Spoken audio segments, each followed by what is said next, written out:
Swinging a drive, right field and deep. Back goes Aquino. It's got a chance. Gone. Get out the tape measure. Long gone. Fly the W! Cubs fans, it's time to fly the W with Dustin Rhodes and Paul Crawly Jean.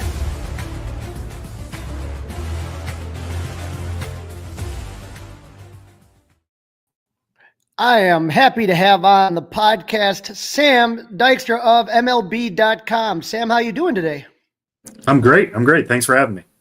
Well, I got to ask you first off, you guys drop this list every year, and it's always, a lot of baseball fans are very excited about it. And so this last one came out about a week ago. And tell us a little bit about the process, how you kind of sort through all this information. Yeah, I mean, it's a ton of information to sort through, just given how many minor leaguers are out there and rookies who haven't graduated from rookie status yet, all that kind of stuff. So myself, Jim Callis, Jonathan Mayo, we combine on our top 100 list every year for MLB Pipeline. We come up with our own top 125s. We throw that into a mixer. We debate it amongst ourselves. And then we send it out for feedback. And then the industry chimes in and be like, hey, bring this guy down, move this guy up. Hey, this guy might be a number one overall prospect. Hey, put this guy on the list. No, this guy deserves to be off the list. And we incorporate all of that. And as you can imagine, it's some guys have a lot of upvotes. Some guys have a lot of downvotes. Some guys have a lot of both. So we're trying to get not necessarily to an industry consensus because it is our name on the list at the end of the day. But we're trying to incorporate that feedback and get a list that we feel like is true to what the industry believes and what we believe are the top 100 prospects in baseball. And the Cubs, they've just done a great job. Dan Kantrovitz and his crew over there drafting and getting a lot of these young players. And the Cubs had the most players on the top 100 list with 7, correct? Yeah, I think they were tied with the Mariners. So it was them and the Mariners both with 7. And the Cubs did have 2, like you said, prospects that graduated. Tell our listeners a little bit about what that means when a prospect graduates. Yeah, so to graduate means you are no longer rookie eligible. You have to exceed a certain amount of at-bats, a certain amount of innings pitched, or just games or days on the active roster. So once you achieve that level, like Pete Crow Armstrong did last year, you are no longer ranked, or we don't consider you a rookie anymore. Some sites do it differently. Some do it just based off at bats or innings. We do it. We also incorporate days on the active major league roster because that's what the league does. Well, you mentioned PCA and boy, oh boy, this. It seems like this is a kid born for the spotlight. Our friend over in Tennessee, Mick Gillespie, calls him Hollywood Pete. What a second half he had. And I got to tell you, it made a huge difference for the Cubs. Pre-All-Star game, he was slashing 203, 253, 329. But post-All-Star game, 262, 310, 426. And when you start to look at like the months of August and September, I mean, the kid was on fire. And so what do you think? Because you've watched plenty of Pete Crow Armstrong and PCA tape. What do you think really clicked for him in the second half of the 2024 season? I think the thing about PCA, and this was a debate when he was a prospect, right, was that the glove was always ahead of the bat. And usually it's the other way around. Like some guys hit their way up towards the majors, but they're not ready defensively. So how do you handle those guys? That guy could play center field in the major leagues the second he was drafted by the Mets. But he always showed an ability to catch up to the level and make the proper adjustments. And he just needed to see a certain amount of pitches in order to make those adjustments, but he was always pushed pretty aggressively, except for that year that he was injured before the trade from the Mets to the Cubs. I think he just needed that half season of at-bats to see what major league quality pitching was. And listen, you're not an athletic center fielder for nothing. Like the fact that he can move that quickly, he is so good at fast twitch. I think he just needed a certain amount of at-bats to get there. And now he's there, and I'm excited to see like what the ceiling is on his bat. I don't think it's going to be like a 150 WRC plus type guy, but he can still be above average. And with that defense, that's like, we're talking about like all MLB second team type ceiling. That again, for the Cubs, who really have not developed a center fielder and who knows how long. I mean, it's exciting.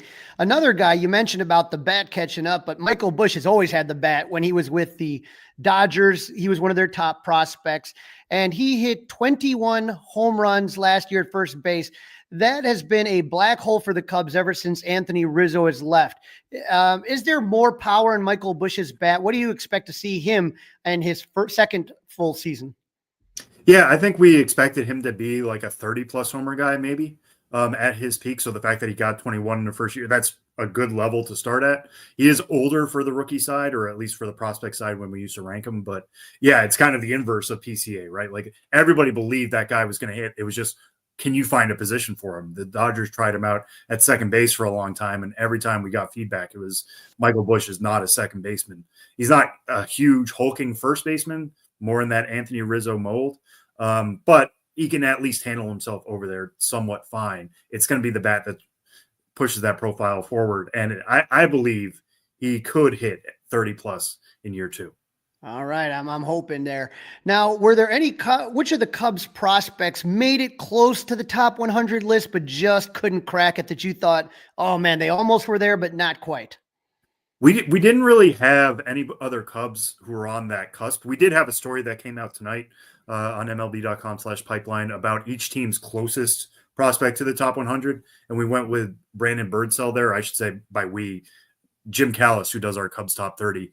He chose Brandon Birdsell for that because, minor league pitcher of the year last year for the Cubs. The fastball plays pretty well. The slider's there. He's already knocking on the door. There's a lot to like there with Birdsell. He didn't come up in feedback necessarily, and he wasn't on many of our top 125s. I think the 7 you see on the top 100, those were the only ones in the discussion. But there were other organizations where that did not happen, right? Like it speaks to the depth of the Cubs system that the 7 guys that we talked about who could make the list did make the list. And so when we look back at Cubs convention, which was a couple weekends ago, they had the Road to Wrigley, which includes Jim Callis and Lance Bronstowski, Elise Menaker. They look at all the minor league systems, and they had these guys up here. Many of them, made the list. There's James Triantos and Matt Shaw. And then you had over on this side, Owen Casey and Cade Horton. And then you mentioned Brandon Birdsell, Ben Cowles is there, and Moises Ballesteros. So we're going to go through your list going backwards. So the Cub that just snuck into that top 100 is Jefferson Rojas. Jefferson Rojas played last season with the South Bend Cubs. And, it was funny because I remember Christian Hernandez was kind of the kid that everybody was talking about at shortstop. And I went down to Myrtle Beach, and all of a sudden I'm looking and I'm like, who's that guy? Oh, that's Jefferson Rojas. I'm like, oh, okay. What can you tell us that your team liked about Jefferson Rojas? I think it's still about projectability with Jefferson Rojas. You look at the numbers last year at High A South Bend, they weren't stellar, a 245 average, 310 OBP, 336 slug, but he was only age 19, or that was his age 19 season anyway. So there's still some projectability left there. And the Cubs believe, and we're right there with them, that he could get a little quicker as he ages. He could be able to stick at short. And if he does that and ends up, improving, gets a little bit more strength, gets a little bit more impact, slugs maybe 430, 440 as he ages, that's a pretty valuable piece to have at short. Now, it's not going to be a detriment to him if he's repeating the Midwest League to begin 2025. He'll still be 19 on opening day, so he'll still be young for that level. But I think this year we could see him take a leap, and this was more looking forward than looking backward at like who Jefferson Rojas was recently and who we think he can be going forward. And it's a pretty solid regular shortstop. Nice. And then at number 90, El Jaguar, Kevin Alcantara. He'll always be known as the guy that was the Anthony Rizzo trade right there. But with Kevin Alcantara, I mean, he is just an unbelievable, like when you look at him, he is just a huge young man there. Yeah. 6'6", listed at 188. I don't think he's 188 anymore. But that being said, I mean, yeah, anytime I went to Tennessee last year for MLB Pipeline Game of the Month just to check out that roster because it was so loaded. And Alcantara is immediately popping no matter where you are in the stadium. You're like, wait, who is that guy who plays center? He can run. He can hit for power. He's still growing into his power. You saw a little bit more of it in Iowa than you did in Tennessee. The Southern League was just so pitcher-friendly last year. I'm sure that affected things. my question for him is like, how good can he be defensively? I think he can make the plays. He can go between the gaps. He can track down balls. It's just, can he make the routine plays? I remember being with the Smokies, and there was some ball he dropped at the track, and everybody was like, oh no, here we go again. He needs to make those routine plays. It reminds me a little bit of Alex Ramirez in the New York Mets system, who again has incredible range, but just like needs to improve the little things on the defensive side. And then what is that hit tool going to be? It's such a big strike zone. Is he somebody who's going to be able to cover all areas of the zone? Because you can bet major league pitchers are going to love having that big of a zone to pitch to. What adjustments can he make to make sure he gets the most of his above average power? But guys who are already 22 and with AAA, even major league experience in Alcantara's case, who are that size, again, it's a lot to project forward. There's still projection remaining for him, which is saying something for somebody with MLB experience. Well, there's rumors going around that the Cubs and Padres, Michael King is someone that, the Cubs would be interested in. And with PCA at center, Kevin Alcantara, you just wonder if he really projects as a corner outfielder. He looks, more like a center fielder, right? That in an ideal world for Kevin Alcantara, yes, he is a center fielder. In a world in which he's in the same organization as PCA, he is not a center fielder. PCA is the center fielder for the next decade if things go right, and obviously he signs an extension or something. But yeah, I mean, he's probably going to move to the corner, and it's something that's going to come up with a lot of these guys we're talking about here. A lot of them are knocking on the door, and then the Cubs did a good move and traded for Kyle Tucker, so right field is now taken care of. What does Kevin Alcantara do? I mean, good organizations have depth like this for trades, potentially with the Padres if Michael King's name continues to come up. But, it's not a bad problem to have if you're thinking like, wait, he's a good center fielder. What does that mean for him? It's like it'll sort itself out. Now, we talked about Jefferson Rojas. James Triantos feels like he's been in the Cubs system forever, but he came out right from high school, and he is on your list at number 73. What do you like about James Triantos? Yeah, I mean, he just turned 22 today, so happy birthday to him. But James Triantos, yeah, you go from Kevin Alcantara, a very big strike zone, to James Triantos, only 5'11". It's much smaller, and he controls it really well. He has some of the best bat to ball skills in all of the minor leagues. On the 2080 scouting scale, we gave his hit tool a 65. Now, he doesn't hit for much power because of that size. He prioritizes putting the ball in play, which, impact is obviously something that's going to get you to the major leagues. I think there's still the potential for him if he prioritizes lifting the ball and trying to pull it a little bit more. He could get to 10, 15 homers in the majors, but the bat to ball skills are so good. You kind of want to just let him be that type of guy with a 300 average everywhere he goes. They've tried him out in the outfield. They've tried him at a few different spots. He has an arm maybe for third base, but Matt Shaw is obviously a better prospect for that spot.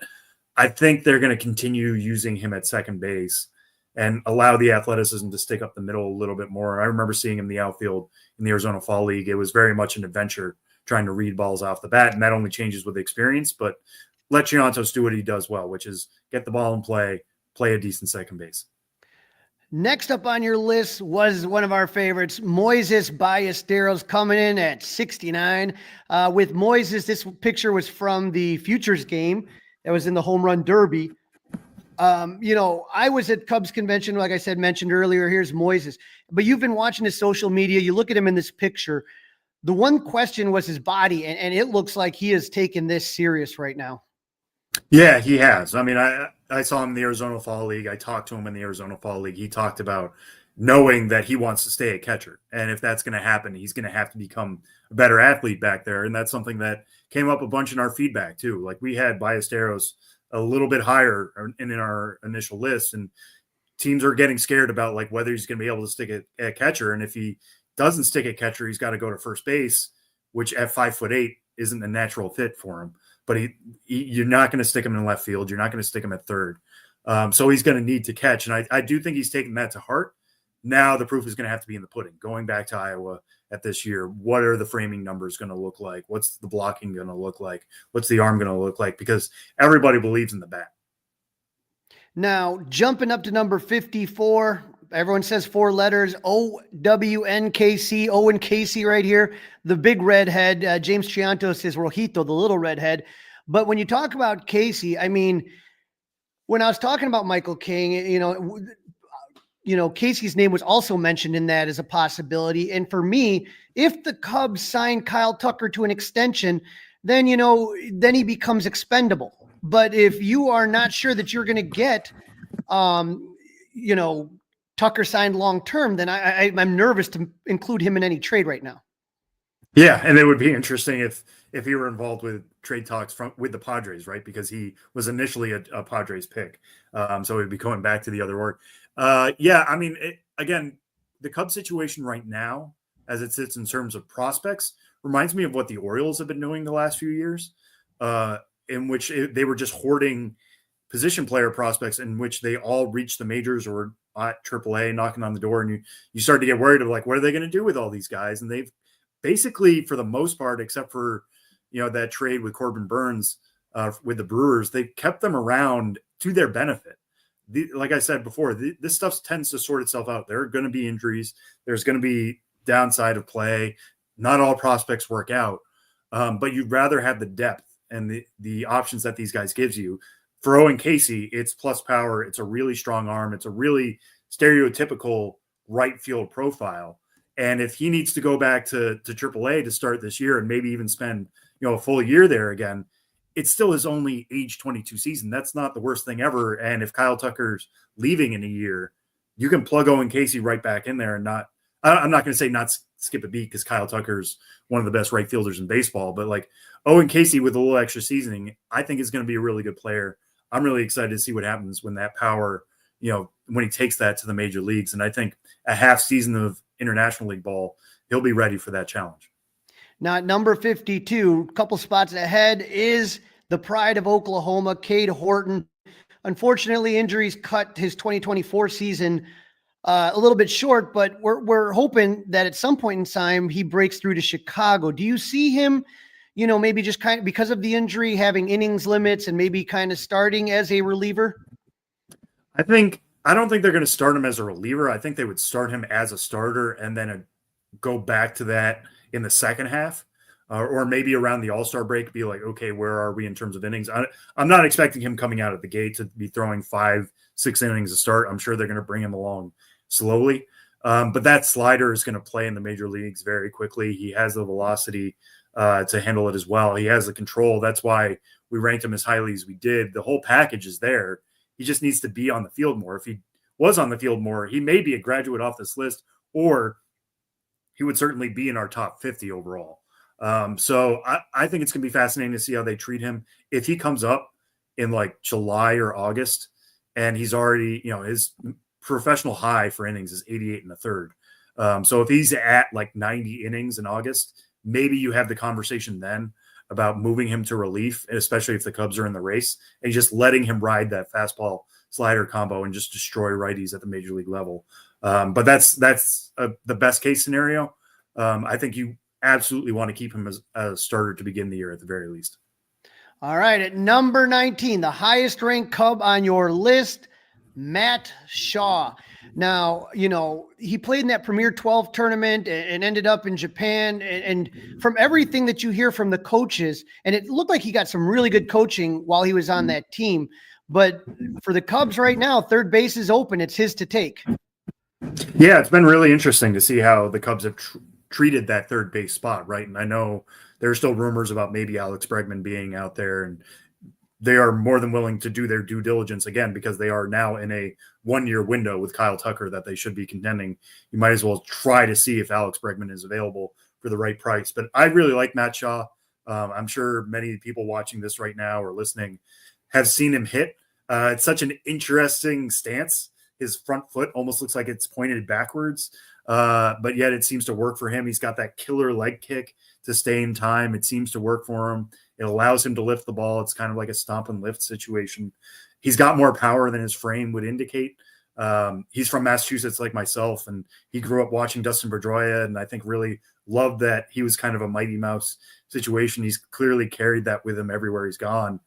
And I don't think he's necessarily a natural fit for the third base spot, but he's played around different situations so much that you want the bat in the lineup. And I think he can grow into being an average third baseman. It's not going to be that out of the gate, I think he would be much more suited at a second base spot, but that's the opportunity for the Cubs right now. And if you have your best prospect who's basically major league ready, and like you said, internationally tested, trot him out there and see how it works. And it's his job to win. He still has to absolutely win that job this spring, but given what the bat can do with his power and speed, I wouldn't be surprised at all if he sews that up pretty quickly. Now, I got to tell you, Sam, when I look at the list, and I'm kind of going down it right now, I think there's only Jefferson Rojas is the only one not in AAA. So, I mean, the Cubs is there some concern after all these guys graduate what the farm system is going to look like?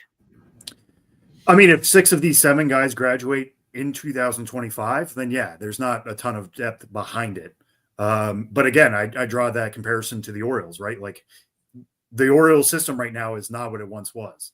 That is not a bad thing. That is because they've traded guys like Joey Ortiz away, or they've graduated a lot of their best players because they brought them to the majors, which is the ultimate goal of player development. So if the Cubs take a little bit of a dip here in terms of overall quality because they graduated some good guys, that should be celebrated. That shouldn't be all that worrisome. And who knows, like, who they'll develop next. I mean, some of these folks, yes, they were high draft picks or they were big trade acquisitions, but the best orgs have breakout prospects as well. And guys who put themselves on the radar. So just because we don't love many players outside the 7 right now doesn't mean that somebody's not going to pop up in some way and backfill it later once they do graduate. Well, Sam, I appreciate you coming on, giving us a few minutes of your time. Tell our listeners and our viewers where they can find your work and where they can find you on the socials. Yeah, so I'm primarily on Blue Sky these days at Sam Dykstra, MILB. I'm also still on Twitter, mostly just resharing my articles there, Sam Dykstra, MILB. I'm also the co-host of the podcast, the Minor League Baseball podcast, I should say. The show before the show, we come out every Friday with my co-hosts, Tyler Mon and Benjamin Hill. We have a lot of fun there covering the minor leagues. And then, all of our stuff runs on MLB.com and MLB.com/pipeline. So this is our busy season. It might be the off season, but it's our busy season as we churn out work, getting ready for top 30 releases in early March. But there's a ton more to come as spring training is just around the corner. Well, thank you again, Sam, and look forward to talking to you in the future. Yeah, thanks so much for having me.